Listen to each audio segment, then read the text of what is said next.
Genesis chapter 41. Joseph interprets Pharaoh's dream. After 2 whole years, Pharaoh dreamed that he was standing by the Nile, and there came out of the Nile 7 sleek and fat cows, and they grazed in the reed grass. Then 7 other cows, ugly and thin, came out of the Nile after them, and stood by the other cows on the bank of the Nile. The ugly and thin cows ate of the 7 sleek and fat cows, and Pharaoh awoke. Then he fell asleep and dreamed a second time. 7 ears of grain, plump and good, were growing on one stalk. Then 7 ears, thin and blighted by the east wind, sprouted after them. The thin ears swallowed up the 7 plump and full ears. Pharaoh awoke, and it was a dream. In the morning his spirit was troubled, so he sent and called for all the magicians of Egypt and all his wise men. Pharaoh told them his dreams, but there was no one who could interpret them to Pharaoh. Then the chief cupbearer said to Pharaoh, "I remember my faults today. Once Pharaoh was angry with his servants and put me and the chief baker in custody in the house of the captain of the guard. We dreamed on the same night, he and I, each having a dream with his own meaning. A young Hebrew was there with us, a servant of the captain of the guard. When we told him, he interpreted our dreams to us, giving an interpretation to each according to his dream. As he interpreted to us, so it turned out. I was restored to my office, and the baker was hanged." Then Pharaoh sent for Joseph, and he was hurriedly brought out of the dungeon. When he had shaved himself and changed his clothes, he came in before Pharaoh. And Pharaoh said to Joseph, "I have had a dream, and there is no one who can interpret it. I have heard it said of you that when you hear a dream, you can interpret it." Joseph answered Pharaoh, "It is not I. God will give Pharaoh a favorable answer." Then Pharaoh said to Joseph, "In my dream I was standing on the banks of the Nile, and 7 cows, fat and sleek, came up out of the Nile and fed in the reed grass. Then 7 other cows came up after them, poor, very ugly and thin. Never had I seen such ugly ones in all the lands of Egypt. The thin and ugly cows ate up the first 7 fat cows, but when they had eaten them, no one would have known that they had done so, for they were still as ugly as before. Then I awoke. I fell asleep a second time, and I saw in my dream 7 ears of grain, full and good, growing on one stalk, and 7 ears withered, thin, and blighted by the east wind, sprouting after them. And the thin ears swallowed up the 7 good ears. But when I told it to the magicians, there was no one who could explain it to me."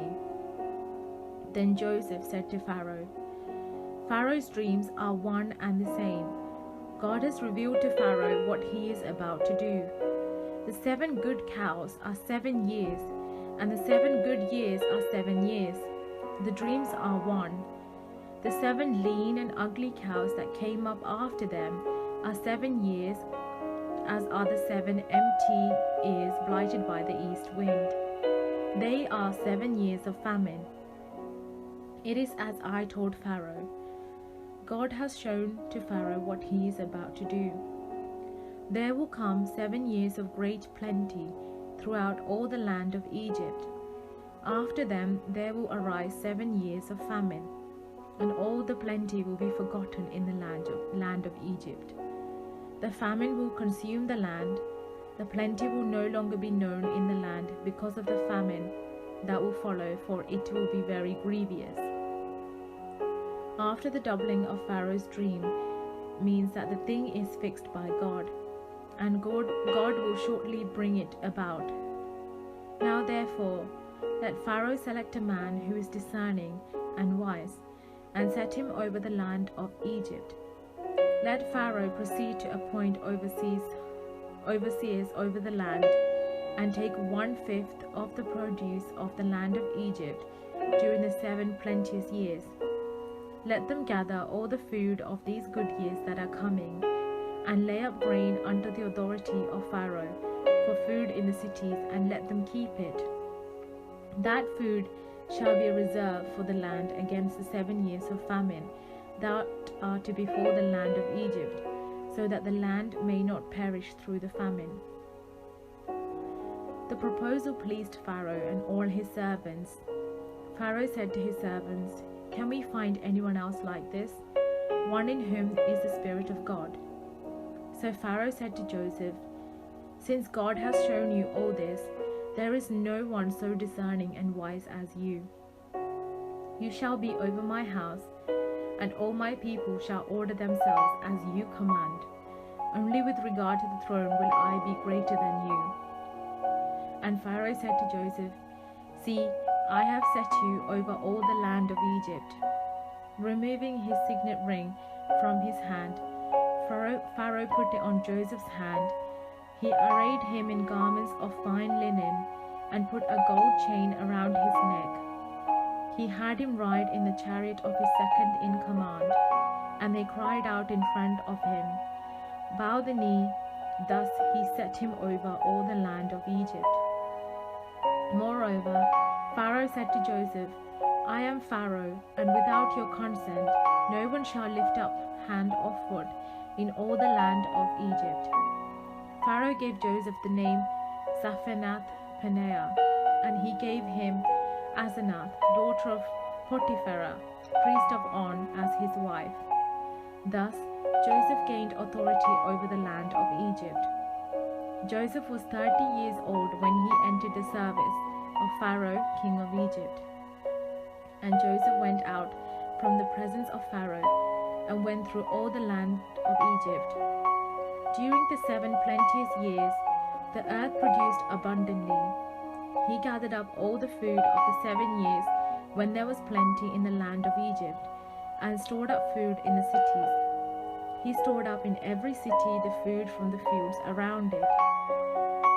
So Joseph stored up grain in such abundance, like the sand of the sea, that he stopped measuring it. It was beyond measure. Before the years of famine came, Joseph had 2 sons, whom Asenath, daughter of Potiphera, priest of On, bore to him.